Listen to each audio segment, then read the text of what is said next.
ఎప్పుడైనా phone signal దొరికి ఏం చేస్తున్నా అయ్యా అంటే మందు వేసుకుంటున్నా రాజ్యం అంటాడు.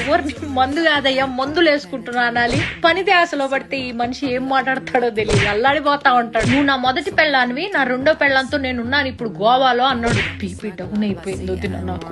ఏం మాట్లాడుతున్నావయ్యా అంటే నా ఆఫీసే నా రెండో పెళ్ళావే పిచ్చిదానా అన్నాడు. అల్లాడిపోతాడు నా ఆఫీస్ అంటే.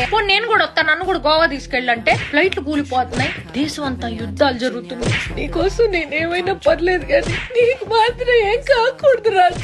అల్లాడిపోతాడు అది నా ఈ పెళ్ళావాడు. ఒకరోజు తెలియకుండా వీడియో కాల్ నొక్కేసే పోదిన, ఆయన కూడా చూసుకోకుండా ఫోన్ ఎత్తేసాడు. చూస్తే గుప్పు గుప్పు అని నోట్లోంచి పొగలోదిన. ఊరిని అమ్మ ఏంది పొగలు అంటే ఎముకలు కొరికే చలి రాజ్యం గోవాలో, అందుకే నోట్లోంచి పొగలు వస్తున్నాయి అన్నమాట. అల్లాడిపోతున్నాడు. ఆఫీస్ లో అందరూ ఇన్ని చిన్న పిల్లల్లా చూస్తారంటోదిన. నేనన్నా అందుకే కదా నీకు ఆఫీస్ లో లేడీస్ అందరూ బేబీ బేబీ అని మెసేజీలు పెడుతున్నారు అంటే రాజ్యం